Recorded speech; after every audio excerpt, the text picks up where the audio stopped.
Assalamualaikum warahmatullahi wabarakatuh. Saya Rizka Salsabila, perwakilan dari kelompok 6. Saya hari ini akan mewawancarai salah satu narasumber saya yang bisa dibilang mengetahui dan berkaitan dengan tema yang kami angkat, yaitu maraknya anak di bawah umur menjadi pengamen dan berjualan di Banjarbaru dan Banjarmasin. Boleh diperkenalkan dulu dirinya? Halo teman-teman, namaku Nailah Arido, biasanya dipanggil Nailah. Sekarang aku menjadi sekretariat dari Forum Anak Provinsi Kalimantan Selatan, yang dimana organisasi ini dinaungi langsung oleh Dinas Pemberdayaan Perempuan dan Perlindungan Anak.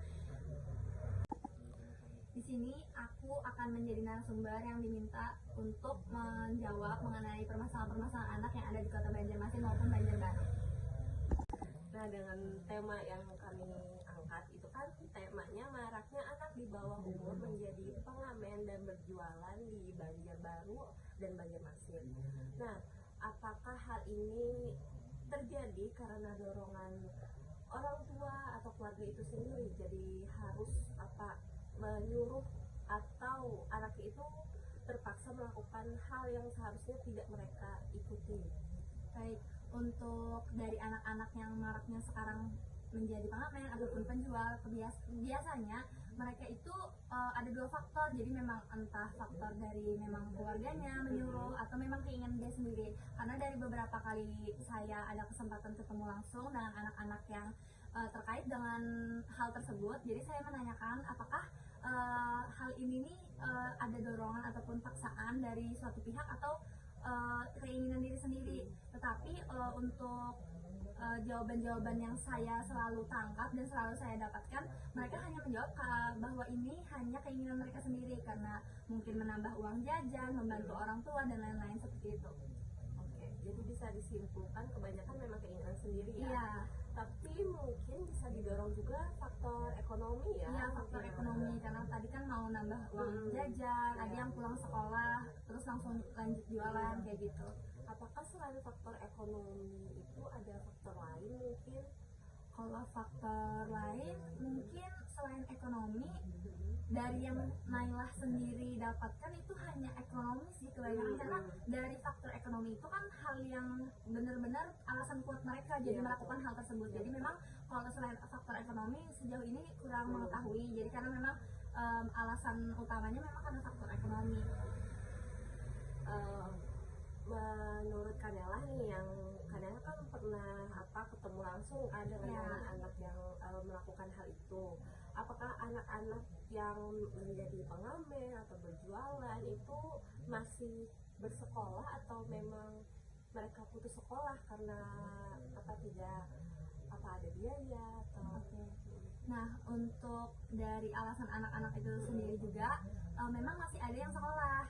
Kebanyakan ada yang masih sekolah. Lalu saya tanyakan kegiatannya apa saat jualan ini. Katanya kalau pagi sampai siang atau menjelang sore itu sekolah, lalu setelah pulang sekolah dilanjut untuk jualan. Nah, kalau untuk yang putus sekolah itu mungkin karena memang sudah tidak ada biaya ataupun tidak ada solusi dari anak itu sendiri. Jadi mungkin bisa jadi juga entah dari faktor keluarga ataupun faktor diri dia sendiri yang memutuskan untuk putus sekolah kayak gitu. Jadi bisa disimpulkan lain faktor ekonomi, terus juga memang kebanyakan anaknya masih ada yang sekolah, habis itu opsi terakhir putus sekolah itu kan yang pasti itu peran keluarga atau orang tua ya yang penting. Betul. Apakah orang tua yang anak-anak yang pernah Kanela ketemu itu tidak ada pilihan lain atau cara lain sehingga anak-anak mereka harus melakukan yang seharusnya tidak dilakukan? Kan umuran mereka tuh kebanyakan di bawah umur sekali ya. Jadi yang harusnya belajar, jam malamnya yang memang harusnya istirahat tapi harus mengamen atau berjualan di malam hari. Gimana ya? Oke, jadi kayak gini, untuk alasan-alasan yang menjadi faktor penghambat mereka melanjutkan pendidikan itu sebenarnya memang bisa dibantu dari dinas terkait ataupun pokoknya dari pemerintah. Nah, tetapi untuk pemerintah sendiri tidak bisa memaksakan gitu, karena untuk ditanyakan kepada anak tersebut ini kan kalau jatuhnya ini ada unsur paksaan itu bisa dilaporkan gitu, atau misalkan dari pihak keluarga ataupun orang-orang terdekatnya memang menyuruh atau memaksa mereka untuk berjualan atau pokoknya bekerja gitu, kan jatuhnya eksploitasi anak. Ya, betul. Nah, tetapi kalau dari pemerintah sendiri, kalau terjun langsung nih ke lapangan dan menanyakan kepada anak tersebut, kebanyakan ini keinginan mereka sendiri. Jadi untuk pemerintah ataupun dari forum anak sendiri untuk membantu itu masih ada kebingungan ataupun ada kendala gitu, karena satu sisi untuk dilaporkan tidak bisa karena ini hak mereka dan ini keinginan mereka, tapi kalau memang ada unsur paksaan, ini bisa dilaporkan gitu. Nah, kalau untuk dari faktor orang tuanya sebenarnya masih kayak sulit gitu kan untuk menjangkau ke orang tua anak-anak yang berkaitan ini, karena memang mereka kayak jam-jam keluarnya yang tidak tentu. Setelah itu kalau ditanya memang keinginan sendiri, jadi kayak untuk kita mencarikan solusi pun kayak gimana gitu. Jadi memang masih banyak faktor-faktor penghambat untuk membantu anak-anak tersebut karena memang mungkin dari anak-anaknya tidak terbuka kayak gitu. Mungkin anak-anaknya itu tidak terbuka karena apa, ada rasa kasihan, Iya. karena orang tuanya takut akan ditangkap tentunya.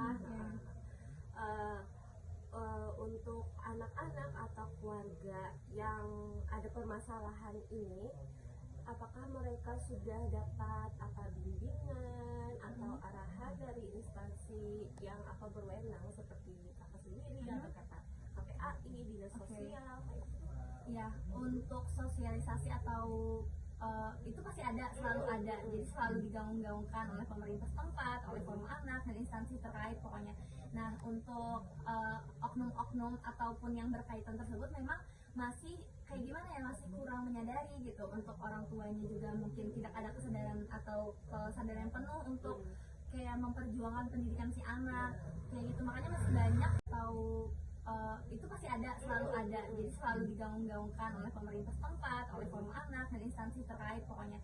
Nah, untuk oknum-oknum ataupun yang berkaitan tersebut memang masih kayak gimana ya, masih kurang menyadari gitu. Untuk orang tuanya juga mungkin tidak ada kesadaran atau kesadaran penuh untuk kayak memperjuangkan pendidikan si anak kayak gitu. Makanya masih banyak permasalahan-permasalahan di Kota Banjarmasin maupun Kota Banjarbaru itu yang menyangkut pada pekerja anak ini, padahal memang saat ditanya langsung ini keinginan mereka, padahal entah ada yang masih sekolah ataupun sudah putus sekolah kayak gitu. Jadi memang masih, ini salah satu PR juga sih bagi pemerintah ataupun forum anak dan instansi terkait, karena kayak gimana ngatasin ini gitu. Jadi itu Karena satu lagi tadi hak mereka. ya, hak mereka ini kan nggak bisa dipaksa kayak gitu. Berarti pemerintah setempat juga Iya, sudah mengusahakan, sudah mencoba kayak nyari info ataupun mengasih atau memberikan pemahaman kayak misalkan ini kurang kayak gitu lah, karena maksudnya kan hak mereka saat anak-anak ini yang bermain, belajar dan lain-lain kayak gitu. Oh iya, makasih ya Kak Nela, Iya. penjelasannya sudah cukup, dan aku juga jadi mengetahui banyak nih soal Iya. penjelasannya kayak gimana. Nah, sekian ya teman-teman, aku Rizka Salsabila, perwakilan dari kelompok 6. Dan saya Naila Arijo, Sekretaris Forum Anak Provinsi Kalimantan Selatan. Dadah. Pamit undur diri. Dadah. Assalamualaikum.